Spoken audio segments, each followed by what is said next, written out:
Bonjour à tous et bienvenue dans cette nouvelle vidéo de simulation ou de conception de PCB euh, dans le logiciel KiCad.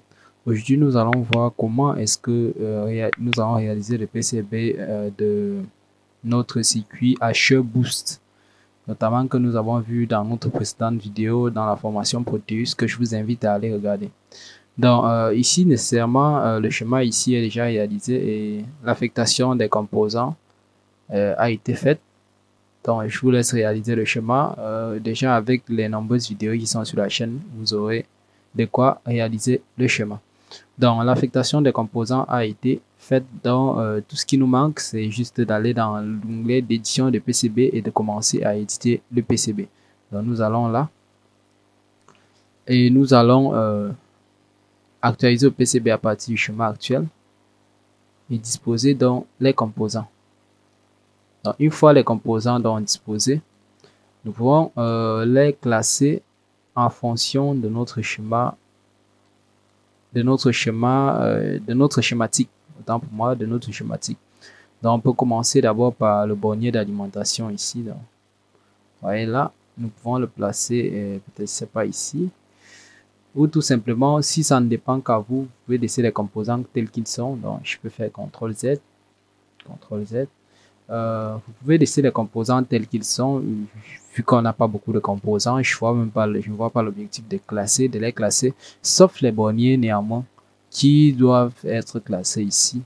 Parce qu'on a deux borniers d'alimentation, on va modifier l'un d'eux déjà. Ça, c'est un bornier d'alimentation, et ça, c'est le bornier de boost. Donc, on peut mettre là boost, donc l'attention boostée. Le schéma est en description pour ceux qui voudraient le reproduire, donc on peut revenir là et on va actualiser le PCB à partir du schéma actuel. Et là, nous avons bien boost. Alors, maintenant, les borniers doivent être vers les bordures du circuit. On peut laisser les composants tels quels. On n'a pas besoin de se tracasser pour savoir comment disposer les composants. Nous pouvons les laisser tels quels. Ça ne dérange pas. Ce bornier d'alim, donc nous pouvons reculer ce potentiomètre-ci comme ça, roter, faire roter ce bornier-ci et le placer par exemple ici. Donc, ceci étant fait, nous pouvons laisser la disposition telle qu'elle et commencer à router notre circuit imprimé. Donc, comme à notre habitude pour le routage, nous ne toucherons pas aux broches GND. Nous allons router toutes les autres broches sauf les broches GND. Et ensuite, après avoir fini de router toutes les broches, nous allons générer un plan d'alimentation pour les différentes pins GND, pour les différents GND. Donc, là, nous pouvons donc définir d'abord les largeurs de piste. Dans nous définissons les largeurs de piste. Nous allons définir ici 1 mm, 2 mm, donc ça va dépendre. On va éditer les largeurs de piste. Donc là, nous allons créer une largeur d'abord d'1 mm. 1 mm. Et là, nous allons définir notre largeur de mm. Oui. Donc, rappelez-vous, faites toujours les pistes de largeur les plus grandes possibles. Là, nous pouvons faire des pistes de 3 mm. OK. Ceci étant fait, nous allons commencer par les pistes de largeur 1 mm. Je vous rappelle que nous cliquons là sur l'onglet de routage. Nous devons router tout ce qui n'est pas GND. Donc, tout ce qui n'est pas GND, on peut le router. Tout ce qui n'est pas GND, donc dès que vous ne voyez pas GND sur une pin, vous pouvez la router. Donc, vous voyez là, là, on peut placer comme ceci. Donc, vraiment, c'est à votre guise. Vous voyez, c'est très facile, c'est vraiment à votre guise. Donc là, nous avons choisi de commencer par la piste du dessus, mais vous pouvez commencer par la piste du dessous, ça dépend de vous. Ça dépendra de vous. Donc là, nous commençons d'abord par connecter les plus faciles. Donc nous allons entrer CTRL Z. Donc nous commençons d'abord par connecter les pistes qui sont les plus faciles à connecter. Donc nous allons...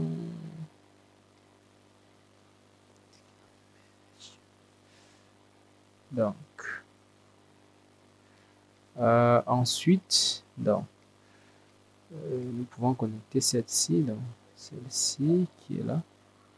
Donc, vraiment, connecter n'importe comment, ce n'est pas Donc là, nous pouvons prendre cette pin PWMC qui revient là.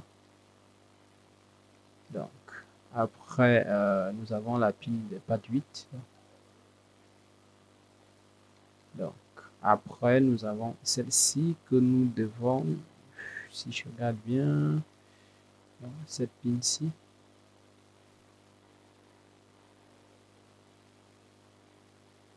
Vous voyez là, ça ne cancel. CTRL Z. Donc là, nous pouvons changer de piste. Nous passons en piste du dessus. N'oubliez pas, il y a front copper pour piste du dessus et bottom copper pour piste du dessous. Donc ça conserve la même largeur, sauf si vous voulez la changer. Donc ça conserve la même largeur. Je rappelle les GND, il ne faut pas y toucher, pas encore. En tout cas, pas encore. Donc là, CTRL Z. Donc, là, c'était un peu pressé. Donc, là.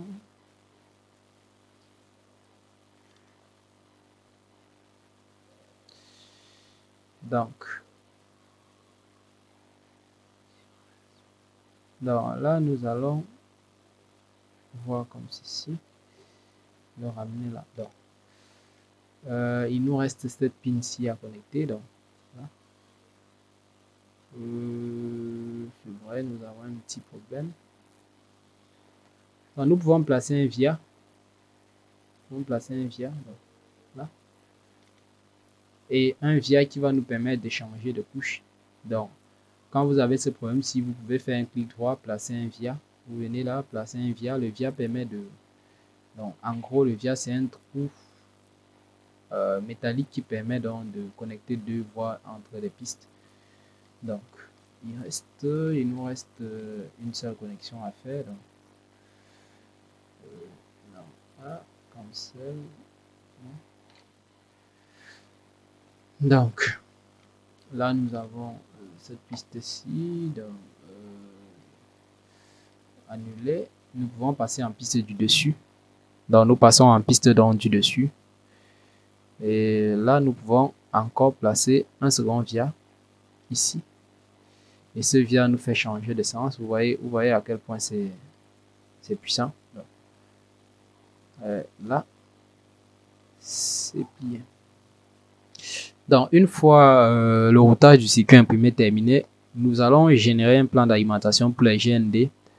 Généralement, on a l'habitude de générer sur les pistes du dessous. Donc, si on veut générer sur la piste du dessous, on clique là sur l'icône de génération des plans d'alimentation. Donc là, on peut prendre comme ceci. On va prendre la piste du dessous. Et nous allons choisir EGND. OK.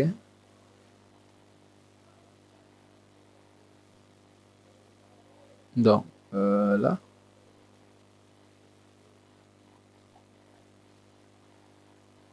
Fermez le polygone. Et pour actualiser le plan d'alimentation, vous appuyez sur la touche B et ça actualise donc ce plan d'alimentation. Nous voyons là que nous avons oublié une connexion. Donc, celle-ci, elle se connectait en couple dessus. Donc, si nous prenons là, non, on quitte l'icône du plan d'alimentation. On revient en piste du dessus, on choisit l'onglet de routage et là.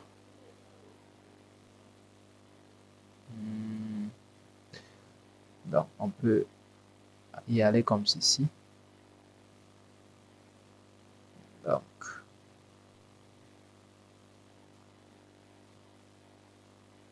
Donc, et dès qu'on a terminé, on appuie sur B, on actualise de nouveau. Donc, on appuie sur la touche B. Là, ça n'actualise pas. Nous allons faire un CTRL Z, Z, Z, Z. Donc là. Si on appuie sur B. Ouais. Donc là. Donc nous pouvons.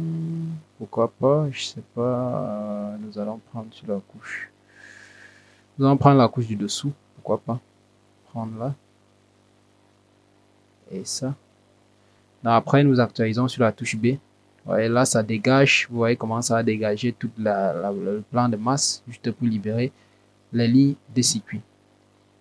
Ceci étant fait, nous pouvons maintenant délimiter les bordures de notre circuit imprimé.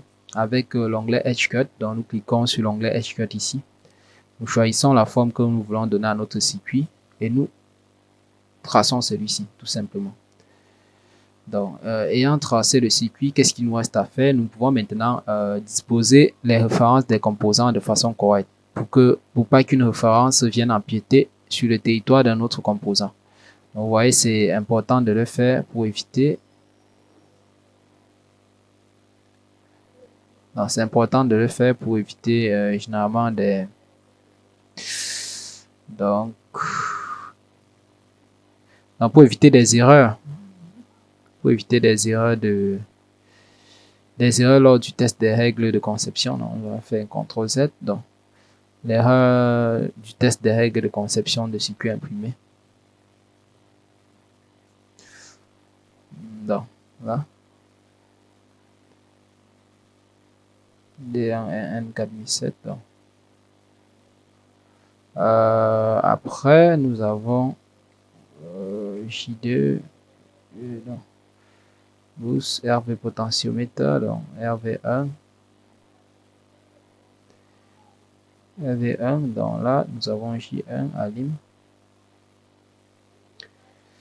Là également, vous voyez, vous disposez tout simplement correctement les références de chacun des composants.